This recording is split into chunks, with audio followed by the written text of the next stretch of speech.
Namaste to you, Namaste, wherever you may be. wo auch immer ihr Mooji sein möget. Hier ist Mooji wieder. We began these sessions of responding Wir haben diese Sitzungen begonnen, indem ich auf Briefe antworte, die von den Suchenden in aller Welt und einigen meiner Schüler zu mir gekommen sind.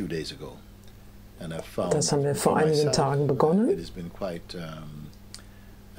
Und ich habe festgestellt, dass es für mich selbst eine sehr schöne und erhebende Herausforderung ist, diese Briefe so gut wie möglich aus meinem Herzen zu beantworten.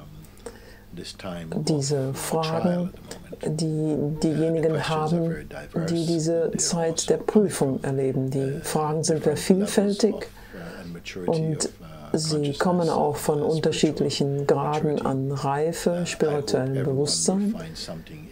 Ich hoffe, dass jeder von euch in jeder Frage und jeder Antwort etwas findet, womit ihr in Verbindung gehen könnt. Ich danke euch, dass ihr heute mit dabei seid. Gott segne euch. Moojibaba, der Verstand sagt, I should be doing more, dass ich mehr tun sollte. be of greater service. Ich sollte in dieser Zeit mehr dienen. Simply being is not enough. Und dass einfach nur zu sein nicht genug ist. Ich beobachte diese Gedanken und ich weiß, dass sie nicht wahr sind.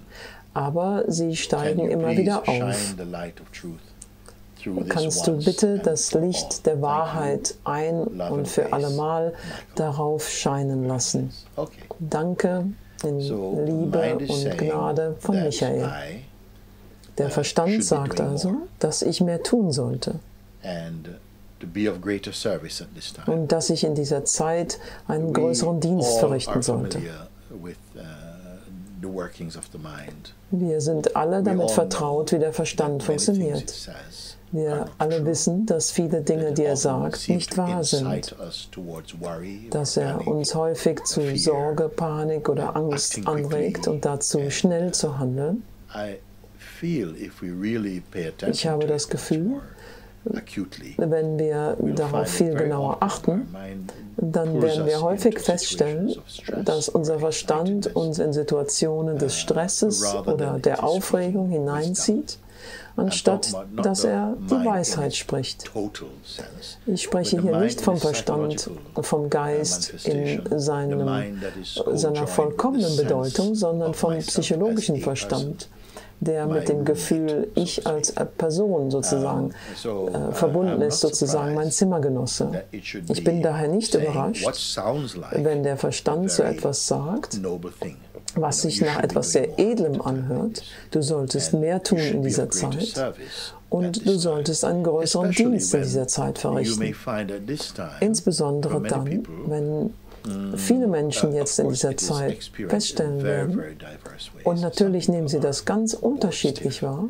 Einige sind zu Tode gelangweilt, sie wissen nicht, was sie mit sich selbst anfangen sollen.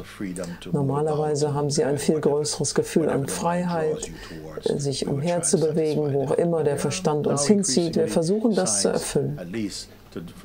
Und jetzt gibt es zunehmend Anzeichen von denjenigen, zumindest von denen ich höre, dass es eine wunderbare Zeit für Kontemplation ist, um zu lernen, mit sich selbst oder mit der eigenen Familie allein zu sein, um seinen eigenen ruhelosen Verstand mehr zu beobachten und zu erkennen, dass der ruhelose Verstand und du selbst nicht das Gleiche sind. Michael fährt hier fort. Der Verstand impliziert das einfache Sein, dass das Ruhen im Sein nicht genug ist. Du solltest dort draußen sein und etwas tun. Aber es gibt jetzt nichts dort draußen. Was solltest du mehr tun? Was häufig in uns aufsteigt, ist ein Gefühl der Schuld. Der Verstand selbst scheint Paniksignale auszusenden von düsteren Zeiten. Warum sitzt du hier und bist friedlich? Das ist nicht akzeptabel. Ich würde sagen, dass dies eine perfekte Zeit ist, um in Frieden mit dir selbst zu sein. Vielleicht mit Dingen aufzuholen, die schon seit langer Zeit erledigt werden müssen. Was auch immer es ist. Es gibt eine Reihe von Dingen, die du entdecken kannst in deinem kreativen Moment, Dinge, die du tun kannst. Einige Menschen hätten gerne etwas mehr Unterhaltung und so weiter. Ich empfehle diese Dinge nicht so sehr, denn ich sehe, dass sie sehr häufig vom Verstand aufgeworfen werden, der wirklich hungrig nach Aktion, nach Geschehnissen ist. Aber es geht um Frieden, nicht nur Handlung. Auch Nichthandeln hat seinen Platz. Zwischen jedem Wort ist eine Pause. Es ist gut, sich dieser Lücke, dieser Pause bewusst zu sein. Und ich habe das Gefühl, dass das Leben nicht in seiner Fülle gelebt wird, wenn wir uns nicht ein wenig dieses Ortes in uns bewusst sind, der still ist, der neutral ist, der nicht vom Verstand besessen wird. Der Verstand wird später, wenn du ihn richtig trainierst, diese Stille, dieses Schweigen des Seins sehr zu schätzen wissen. Michael sagt jetzt, er beobachtet diese Gedanken und er weiß, dass sie nicht wahr sind. Wenn du nicht daran gewöhnt bist, die Funktionsweise deines Verstands, deines Seins, deine Gefühle zu beobachten, und ich meine damit ohne Anhaften zu beobachten. Ich habe das Gefühl, dass das eine sehr nützliche Übung ist. Sie gibt dir viel Stabilität in dir selbst und sorgt dafür, dass der Verstand an seinen natürlichen Zuhause von Frieden und Stille zurückkehrt. Und wenn du eine Tiefe der Stille in dir selbst erlebst, dann wirst du dich nicht beschweren. In der Tat ist die Welt hungrig. Sie hungert nach dieser Stille, nach diesem inneren Gefühl des Friedens. Verstehe mich nicht falsch, ich spreche nicht von Apathie, sondern von Frieden. Und wenn du in deinem Herzen, deinem Bewusstsein keinen Frieden hast, wirst du kein gesunder Mensch sein. Daher ist es ein wichtiger Faktor für Menschen, dass sie friedvoller sind, ausgeruhter. Frieden und Zufriedenheit gehen Hand in Hand.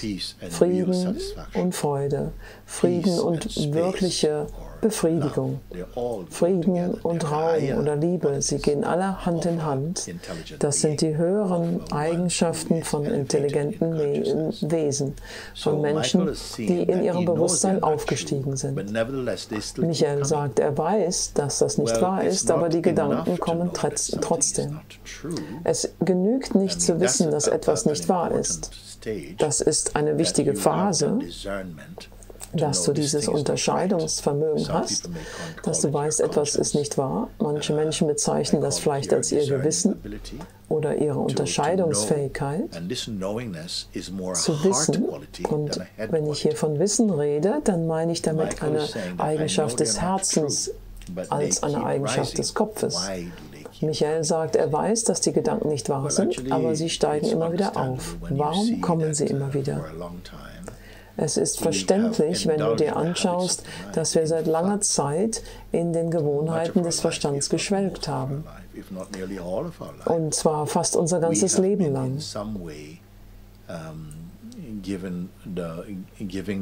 Haben wir dem Verstand in gewisser Weise die Zügel freigegeben. Wir beziehen uns so auf unseren Verstand, als ob er die Fülle unseres Selbst wäre, und zwar in einem Ausmaß, das in Zeiten wie diesen, wo wir gezwungen sind, Zeit mit uns selbst verbringen, dass wir dann nicht wissen, was wir tun sollen. Denn die meiste Zeit haben sich die meisten Menschen darauf verlassen, auf ihren Verstand verlassen, um Unterhaltung zu bekommen oder danach zu suchen. Und wenige Menschen scheinen viel Aufmerksamkeit darauf zu verwenden, einfach nur still zu sein und zu reflektieren, zu kontemplieren. Die Kontemplation ist nicht Denken, sondern sie bedeutet, die Aufmerksamkeit auf die natürliche Stille des Seins zu konzentrieren. Ich verwende hier vielleicht Worte, die synonym mit anderen Worten sind. Wenn ich hier die Stille des Seins erwähne, dann hörst du mich vielleicht manchmal von der Leere sprechen. Das sehen wir normalerweise in unserem sehr schnellen Lebensstil nicht als von hohem Wert an. Aber Geduld oder Stille und Offenheit, Akzeptanz, sind das Worte, die in unserem Leben redundant werden? Ich hoffe, dass das nicht der Fall ist, denn die beziehen sich auf Eigenschaften, die mit einer höheren Schwingung des menschlichen Lebens synonym sind.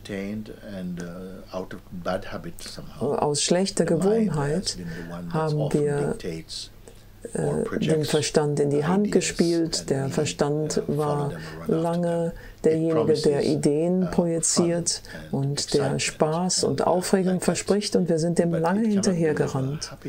Aber er kann kein Glücklichsein bieten. Glücklichsein ist ein Zustand unseres innersten Wesens. Und das benötigt eine Hingabe an Energie, eine Bereitwilligkeit, nach innen zu schauen, vielleicht jemand, der uns anleitet oder zumindest mehr Erfahrung hat mit dem inneren Leben, um dich anzuleiten, dass du entdecken kannst, wie das trotz deines eigenen Widerstands entdeckt werden kann. Und natürlich wissen einige Menschen bereits darum. Es ist nicht erst seit dem Coronavirus, dass es sich offenbart, diese Notwendigkeit, nach innen zu schauen. Der Virusausbruch trägt natürlich dazu bei. Und viele Menschen, wenn sie sich abends ins Bett legen, stellen sie fest, dass sie nicht in der Lage sind, ihren Verstand abzuschalten. Aller möglicher Unsinn taucht auch auf, ganz zufällig und sporadisch. Daher weißt du, wenn ich einfach darüber rede, dass es kein sehr hoher Zustand ist.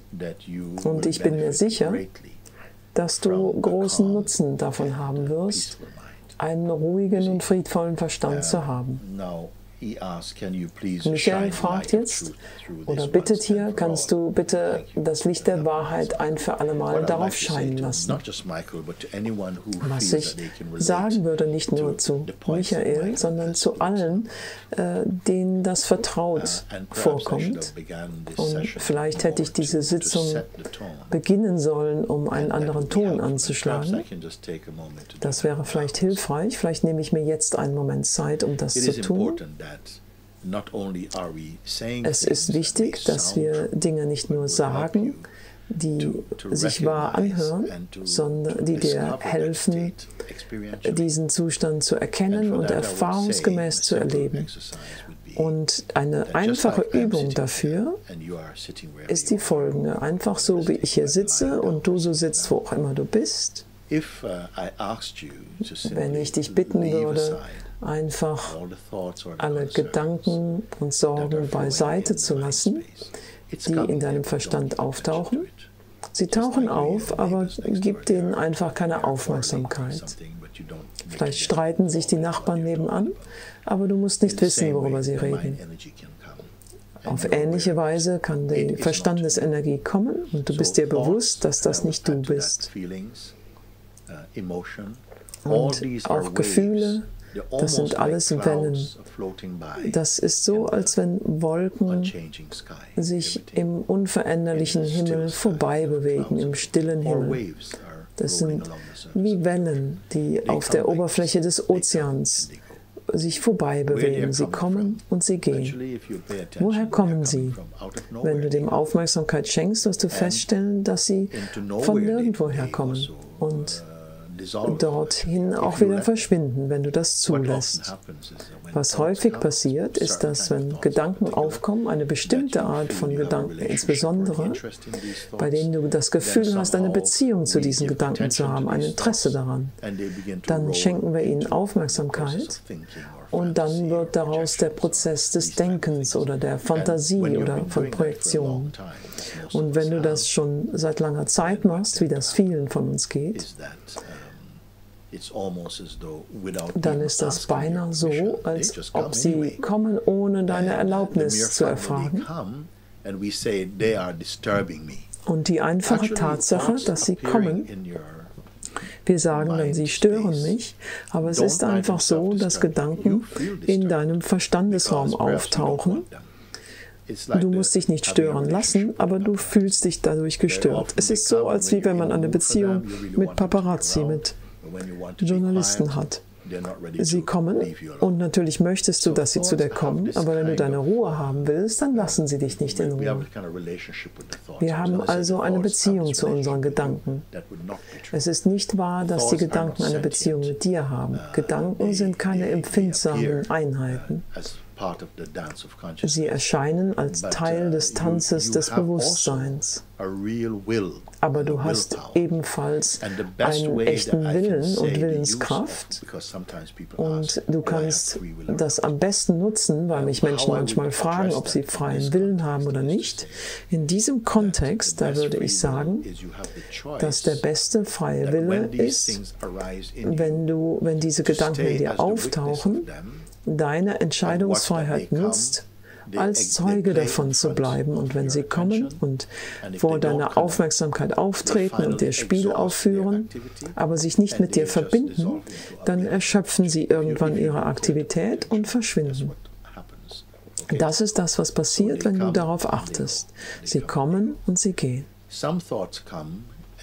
Einige Gedanken kommen und sofort, beinahe als ob du keine Wahl hättest, als Reflex, da engagierst du dich mit ihnen, mit deiner Aufmerksamkeit. Und weil wir Aufmerksamkeit so viel Bedeutung zumessen in unserem Leben, dem, was auch immer wir unsere Aufmerksamkeit zuwenden, wir bezeichnen das als unsere Erfahrung. Es fühlt sich sogar so nahe an, dass wir uns auf unsere Aufmerksamkeit als unser innerstes Selbst beziehen. Das ist nicht wahr. Die Gedanken kommen und gehen. Es ist sehr wichtig zu erkennen, dass du nicht deine Gedanken oder Emotionen oder Gefühle oder Erinnerungen bist, die in deinem Wachzustand kommen und gehen. Wenn du erkennst, und es gibt keinen Grund dafür, dass du das nicht erkennen solltest, dass es sich dabei um eine Art Verkehr handelt und dass du die Wahl hast, einfach der Zeuge davon zu sein, der nicht daran anhaftet. Wenn du das erkennst, und es gibt keinen Grund dafür, dass du das nicht erkennen solltest, dann wirst du auch ein sich erweiterndes Gefühl des inneren Raums in dir erleben. Das ist wunderbar. Es ist wie ein Raum in dir, der nicht von Gedanken manipuliert wird, der nicht von Gedanken gestört werden kann, und der ziemlich friedvoll ist und sich außerhalb der Reichweite der mentalen oder psychologischen Aktivitäten befindet. Das ist eine wunderbare Entdeckung. Und während ich jetzt spreche, ist das auch eine Einladung für dich zu schauen. Die Gedanken kommen und gehen. Du kannst nicht sie sein, denn wenn du das wärst, was sie sind, wenn sie kommen und ihr Spiel aufführen, ja, das ist dann so, aber wenn sie gehen, dann wärest du mit ihnen verschwunden. Aber du bist hier, um festzustellen, dass sie jetzt gegangen sind. Jetzt kommt ein neuer Gedanke und so weiter. Das ist bereits eine Art Beweis dafür, dass du nicht deine Gedanken und Gefühle sein kannst. Warum machen sie uns dann so viel Schwierigkeiten, wenn du weißt, dass sie nicht du sind? Ich würde sagen, dass sie uns dann stören, wenn du deine Ruhe haben willst. Wenn du dich entscheidest, ich möchte jetzt in die Stille gehen. Und wenn du nach dem Schalter suchst, um sie auszuschalten, kannst du ihn nicht finden. Ich zeige dir jetzt einen Schalter. Und dieser Schalter ist, dass du dir bewusst bist, dass sie kommen und gehen. Sie können nicht haften bleiben. Ihre Natur besteht darin, zu kommen und zu gehen. Es ist so, als ob jeder Gedanke um deine Aufmerksamkeit heischt. Und wenn er sie bekommt und eine Verbindung entsteht, entsteht eine Beziehung, die ihre Energie aus deinem Anhaften daran erhält. Und das geschieht so schnell, dass es sich so anfühlen kann, als ob du da keine Abwehr gegen hättest. Aber mit dieser kleinen Übung, die ich dir gerade gezeigt habe, dass du einfach als Zeuge von ihnen verweilst, was auch immer kommt. Ich werde noch etwas mehr darüber reden, was ich dir jetzt mitteile. Das ist bei jeder Frage, die gestellt wird, sehr, sehr wichtig. Und alle meine Antworten die erfolgen dann mit dieser wunderbaren Eigenschaft, dass du in der Lage bist zuzuhören. Das ist keine harte Arbeit. Zuhören geschieht einfach, Verstehen geschieht, manchmal auch Missverstehen. Aber du bist weder das Verstehen noch das Missverstehen. Einige Dinge gefallen dir, andere Dinge gefallen dir nicht. Aber engagiere dich da nicht zu stark mit der Verstandesaktivität, sonst führt es dazu, dass du abgelenkt wirst. Ich habe jetzt eine Menge Dinge erwähnt. Entschuldige bitte, dass ich noch ein wenig mehr davon erzählen muss.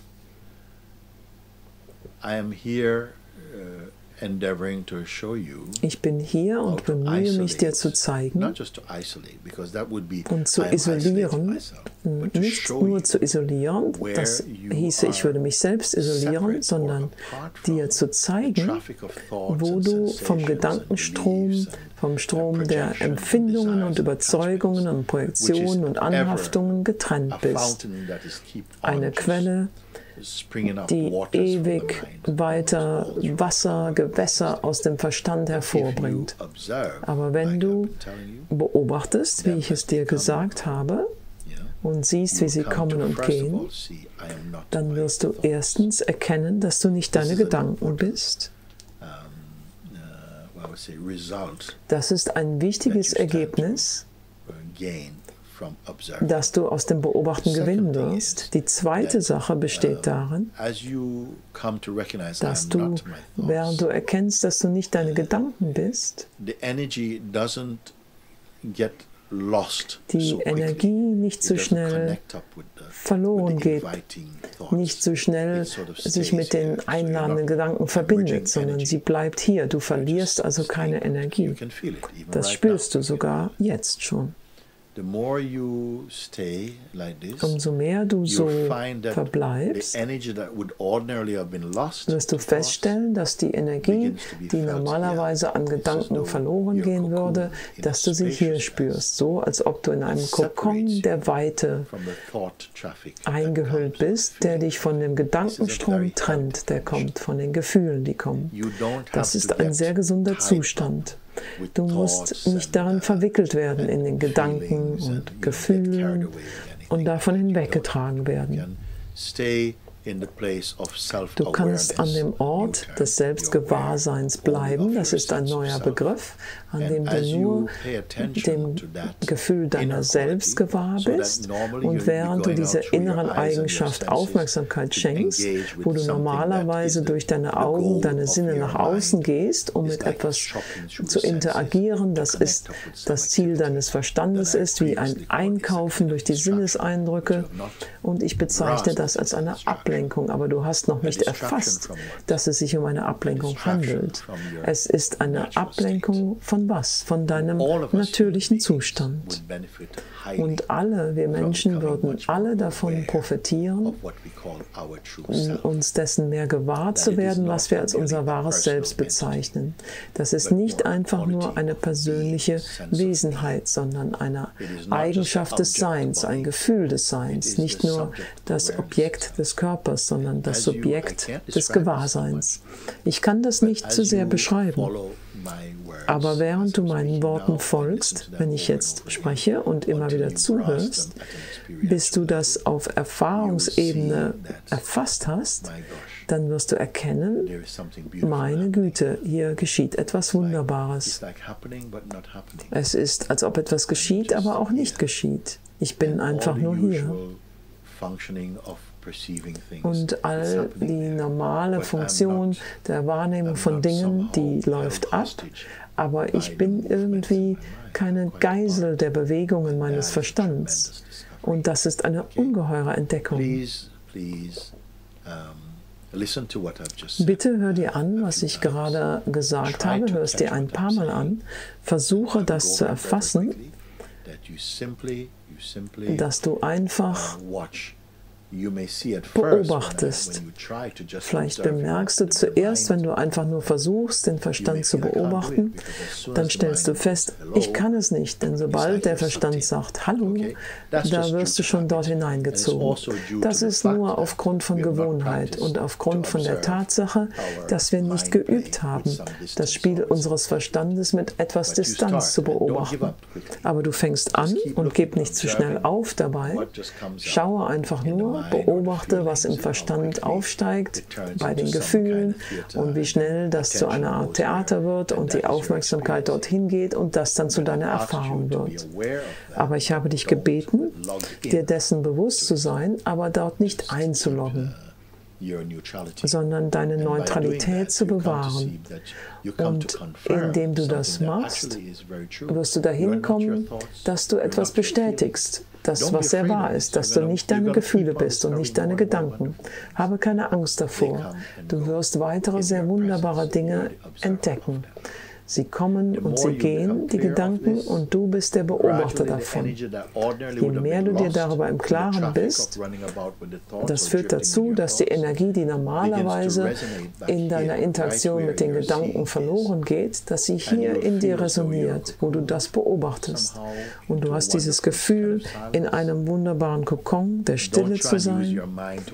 Versuche nicht deinen Verstand zu verwenden, um etwas herauszufinden, sondern sei dir einfach nur bewusst und genieße es. Und du wirst auf natürliche Weise feststellen, dass du das mehr tun möchtest, weil du eine Menge Freiheit spürst in dir, mehr Raum in dir. Eine der modernen Krankheiten ist das Gefühl eines Mangels an innerem Raum. Und das geht auf die schlechte Gewohnheit zurück, den Verstand übermäßig einzusetzen. Während du lernst zu beobachten, wirst du feststellen, dass hier mehr Frieden und Raum ist. Ich möchte dir nicht mehr über den Rest erzählen. Das wird eine wunderbare Entdeckung sein. Also, Michael, du hast diesen wunderbaren Start geschrieben. Ich habe dir geantwortet. Ich habe das erklärt. Ich habe nicht nur für dich, sondern für alle eine Übung vorgestellt. Ich möchte euch sagen, dass je mehr ihr das entdeckt, dass die Essenz dessen, was du entdeckst, jeden Aspekt deines Ausdrucks infiltrieren wird und auf wunderbare Weise bereichern wird. Dein Verstand wird besser funktionieren, du kannst dich besser konzentrieren. Dinge, die keinen wahren Wert haben, die deinem Frieden, deinem Leben nicht gut dienen. Du bist in der Lage, die schnell zu unterscheiden und gehen zu lassen. Und da ist ein natürlicher Gleichmut, eine natürliche Harmonie in deinem Wesen. Du fühlst dich Menschen gegenüber offener, nicht naiv, sondern offener durch deine innere Zuversicht, keine Ego-Zuversicht, sondern deine natürliche Zuversicht breitet sich aus. Ich habe hier recht viel Zeit genommen, um darüber zu sprechen, aber der Nutzen dessen, was ich euch gesagt habe, wird alle Fragen und Antworten begleiten. Danke.